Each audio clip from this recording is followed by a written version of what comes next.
Hello, welcome to another stream.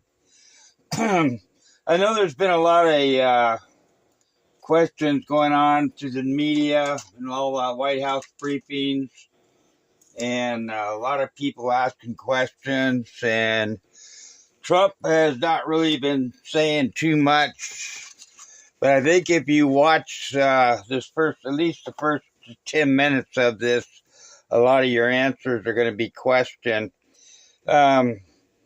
We have a lot of, like, the United Nations, the criminal court. They put out all these arrest warrants for all these war criminals, and nothing can happen. Nobody can do anything about it. Yeah, they got a warrant, but what can it do? Good can it do if you can't go in that country and get that person out of that country? They are creating these war crimes.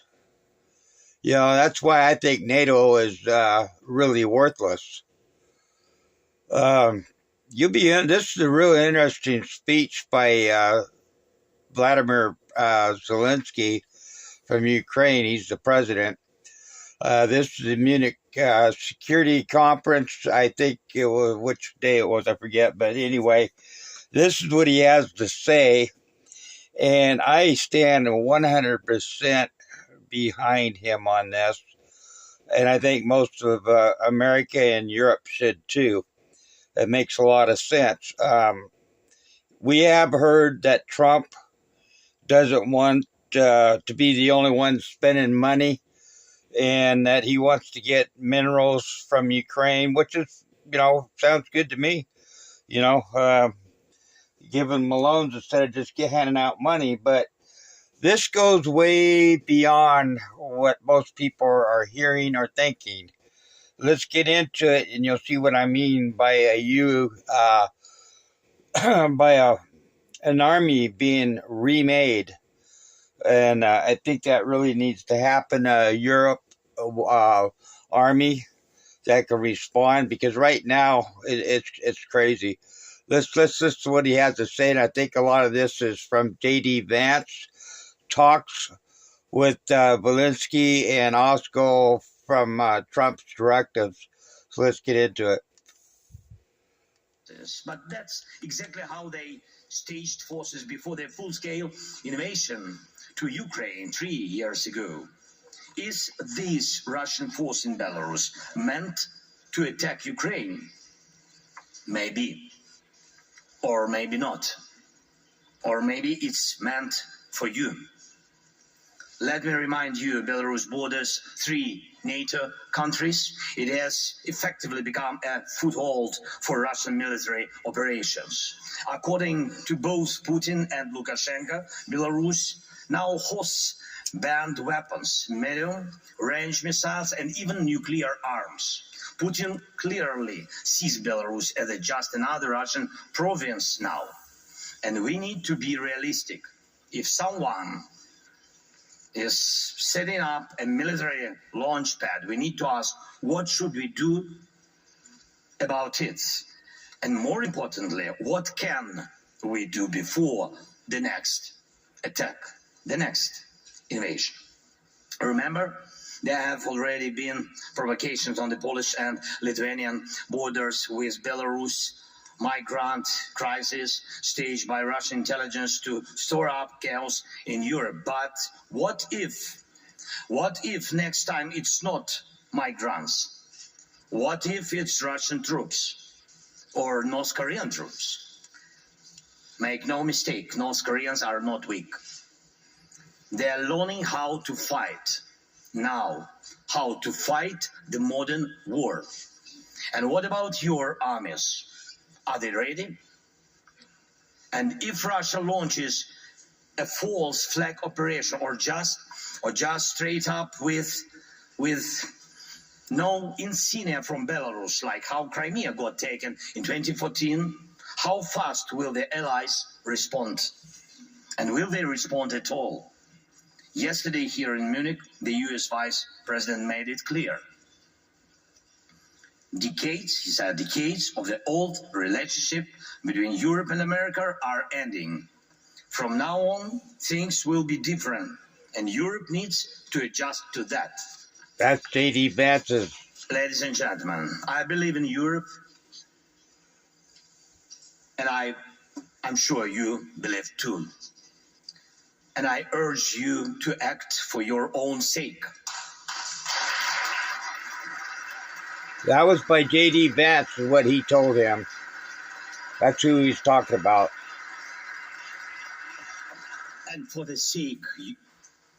sake of Europe, people of Europe, your nations, your houses, your children, and our shared future. For this, Europe has to become self-sufficient, united by common strengths, Ukrainian and European. Right now, Ukraine's army, supported by global aid, thank you so much, is holding back Russia. But if not us, then who will stop them? Really? Let's be honest, now we can't rule out the possibility that America might say no to Europe on an issue that threatens it. Many leaders have talked about Europe that needs its own military, an army of Europe. And An army by Europe. I really believe that time has come. That needs to happen. Armed forces of Europe must be created. This is not harder than standing firm against Russian attacks, as we have already done. But this is not just about increasing defense spending as a GDP ratio. Money is needed, of course, yes, but money alone will not stop an enemy assault. People and weapons don't come for free. But again, it's not just about budgets. It's about people realizing the need to defend their own home.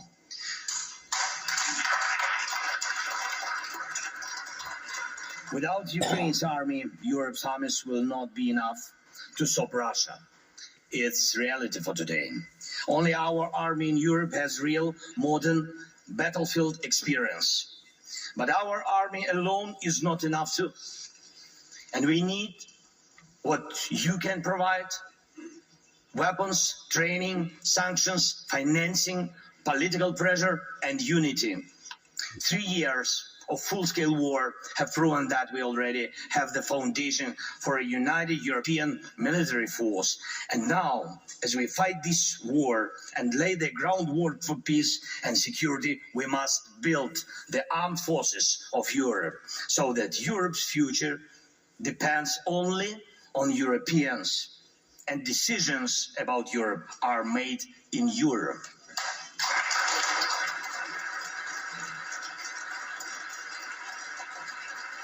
The United Nations is That's why NATO talking with is European useless. leaders and with the United States about military contingents that can ensure peace, and not just in Ukraine but across Europe.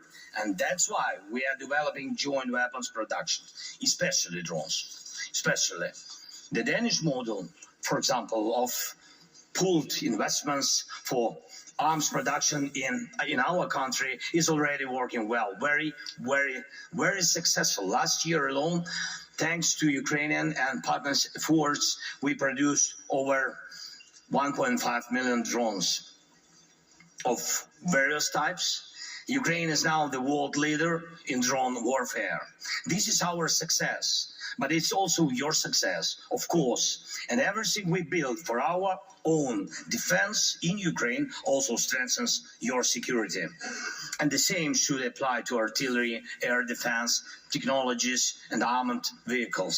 Everything needed to protect lives in modern war should be produced in Europe fully. Europe has everything it takes. Europe just needs to come together and start acting in a way that no one can say no to Europe.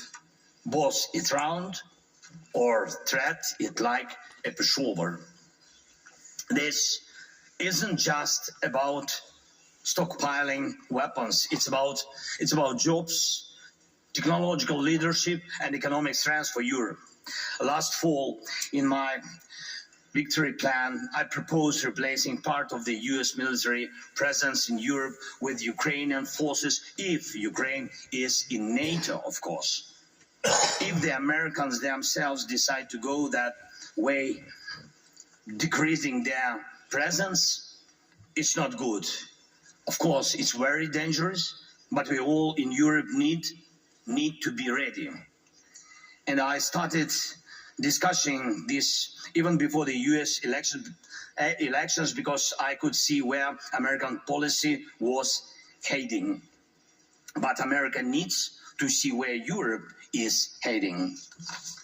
And this direction of European policy shouldn't just be promising, it should make America want to stand with a strong Europe. This is absolutely possible, I'm sure of it. And we must shape that course. Europe must decide its own future. We need confidence in our own strengths so that others have no choice but to respect Europe's power. And without a European army, that is impossible. Once again, Europe needs its own armed forces. And I know Mark Rutte, my good friend, is listening to me right now. And Mark, my friend, this isn't about replacing the alliance. This is about making Europe's contribution to our partnership equal to America's. And we need the same approach when it comes to diplomacy, working together for peace. Ukraine will never accept deals made behind our backs without our involvement.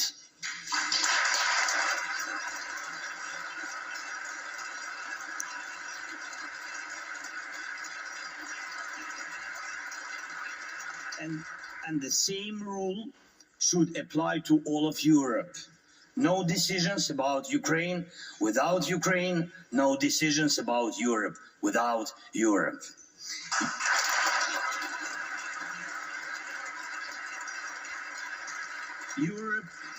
Europe must have a seat at the table when decisions about Europe are being made. Anything else is zero. If we are left out of negotiations about our own future, then we all lose. Look at what Putin is trying to do now. This is his game. Putin wants one-on-one talks with America. Just like before the war, when they met in Switzerland and looked like to carve up the world.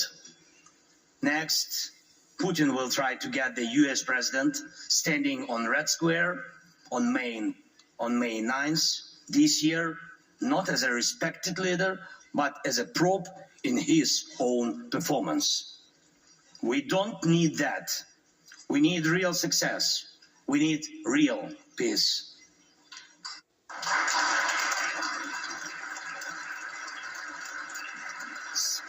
Some in Europe may not fully understand what's happening in Washington right now, but let's focus on understanding ourselves right here in Europe. We must give strength to Europe first. Does America need Europe as a market? Yes, but as an ally? I don't know. For the answer to be yes, Europe needs a single voice, not a dozen different ones.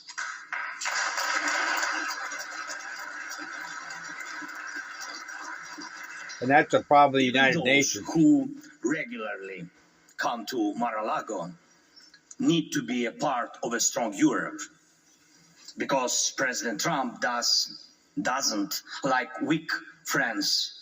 He respects strengths. Next, some in Europe may be frustrated with Brussels, but let's be clear. If not Brussels, then Moscow. It's your decision.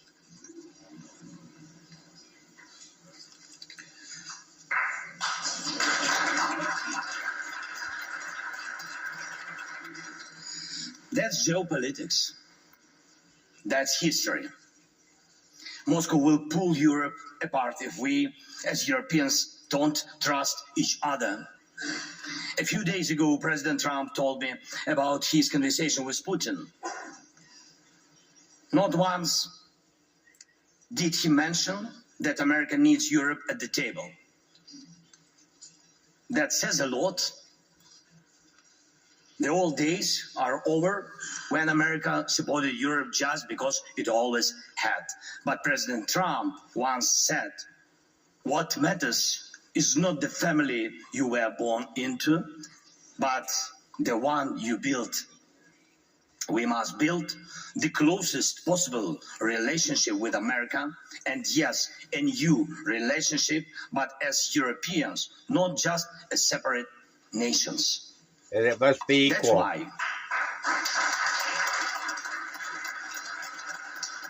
That's why we need a unified foreign policy, a coordinated diplomacy, the foreign policy of common Europe, and let the end of this war be our first shared success in this new reality.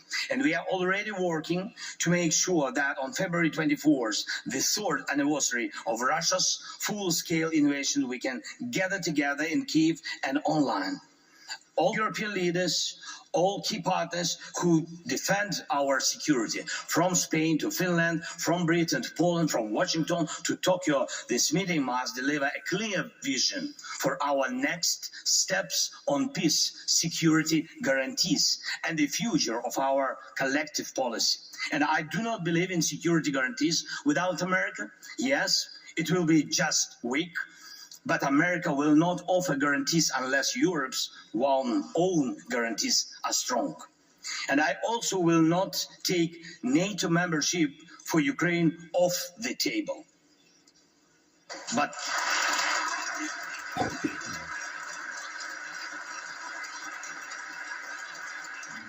right now, the most influential member of NATO seems to be Putin, because his whims have the power to block NATO decisions. And that's despite the fact that it was Ukraine's army that stopped Russia, not a NATO country, not NATO troops, but only our people and our army. And there are no foreign armies fighting on Ukraine's side in this war, but Putin has lost almost 250,000 soldiers in this war. Over 610,000 have been wounded. Just in the Battle of Kursk, our troops eliminated nearly 20,000 Russian soldiers. We completely destroyed the North Korean units that Putin had to bring in because his own forces were not enough to hold back our counteroffensive.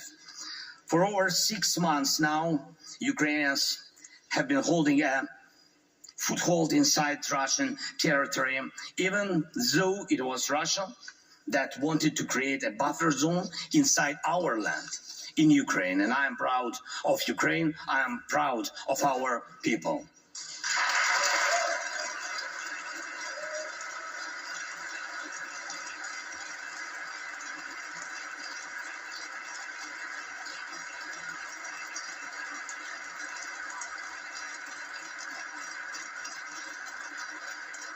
But now I ask you, each of you, to honestly answer this question.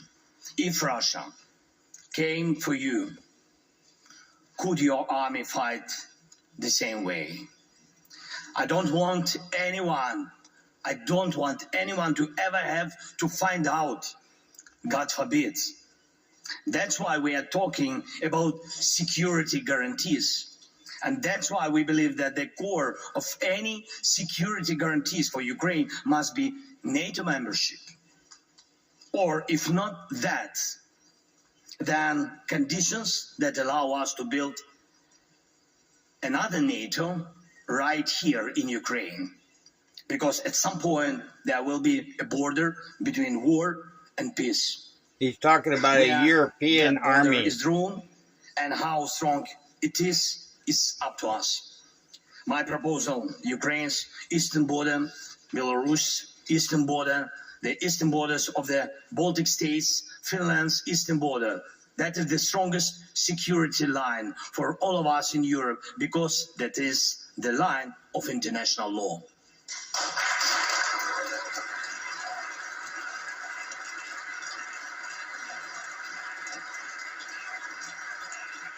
And do we still remember what international law is? Let's be honest, international law, these two words already sounds a bit outdated, but I believe that Europe's mission is to make sure international law still matters. And finally, one last point. What security guarantees can Putin offer? Before the war, many doubted whether Ukraine's institutions could withstand Russian and Putin's pressure, but in the end, it was Putin who faced an armed rebellion from within. He was the one who had to defend his own capital from his own warlords. That alone shows his weakness. So what happens to the million Russian troops currently fighting in Ukraine? Where they gonna fight if not in Ukraine? This is why we cannot just agree to a ceasefire without real security guarantees, without pressure on Russia, without a system to keep Russia in check, to fight us, Putin, pull troops from Syria, from Africa, from Caucasus, even from some part of Moldova. And right now, he faces a shortage of fighting forces. And if this war ends the wrong way, he will have a surplus of battle-tested soldiers who know nothing but killing and looting.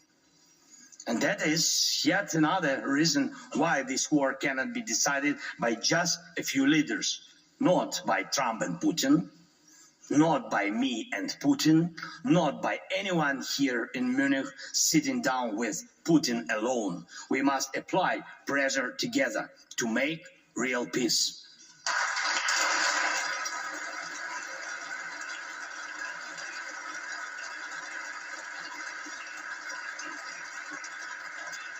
Putin cannot offer real security guarantees, not just because he is a liar, but because Russia, in its current state, needs war to hold power together.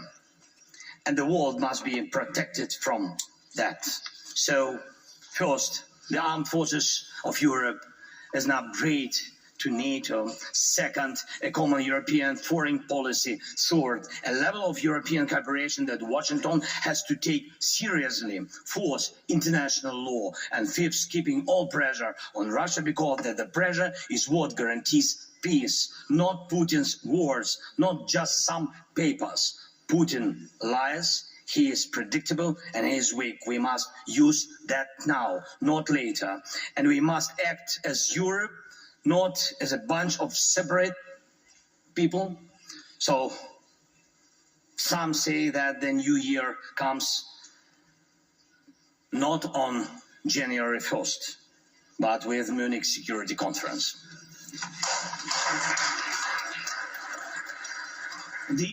All right, I'm going to end it there, folks. I want to bring up a couple points here. He mentions Trump several times in J.D. Vance conversations, and I think this is where our president of the United States is going to. Excuse me. The NATO is really, really worthless. Even the United Nations is worthless. They make all these war crimes against people, but yet they can't go in and get them.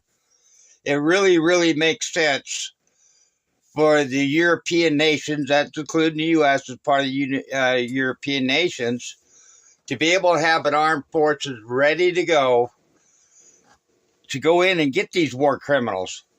It really, really does make sense. I mean, what good is paper? They got, like United Nations, they sign all these agreements and yet they break the agreements. There's no enforcement. And I think a Europe army with the United States in it included would really deter a lot of other countries from doing things they shouldn't be doing. That includes North Korea, China. I really don't see China as a threat in the army expense, but maybe a commerce ways. We're in war with them. But I really think this is a good idea. I think he makes a lot of sense, what he's saying. And I think these are some of the talks behind the scenes that our president has influence upon Zelensky. And I'm in agreement with it. I think we need to have a European army ready to go at any time. It's just like our carrier overseas got in an accident and hit I don't know who hit who, but one of our aircraft carriers hit another commercial vessel. And that's not even making the news. Now, how secure are we if a commercial vessel can ram into a United States of America aircraft carrier? I don't feel secure in this country seeing that. That should have been stopped right away. That's incompetence, in my opinion. But leave me your comments. If you kind of agree, like the idea, or give me some other comments. If you like the idea of having a European military force ready to go get these war criminals at any time in any country. Like I say, United Nations is worthless. It's just a bunch of paperwork, a bunch of talk, a bunch of crap. NATO, they do their job. I guess they go in and they give relief a lot of places, which is fine. But there's no enforcement.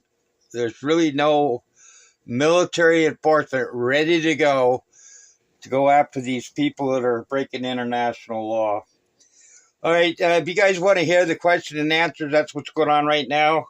You can go to my descriptor and press on it, and you can see the whole video in itself. And you can listen to his questions and answers that he's given here. I just wanted to bring this up and show kind of what my thoughts are, reading between the lines. My opinion that I think Trump has influenced Zelensky, and J.D. Vance's mission, I think, is said a lot in the speech. And that's just my opinion, but I really think I like the idea of a united military ready to roll. It needs to be able to happen. All right, guys, I'm going to go ahead and end the stream here, and I thank you for watching, and we'll hope to see you on the next one. Like I say, it's in the descriptor. Please like, share, subscribe. I'm trying to make the channel grow, so it really helps if you kind of spread the word about my channel. Thank you much. You guys have a great day. I hope you had a great Valentine's Day, and we'll catch you on the next one. Okay, bye-bye now.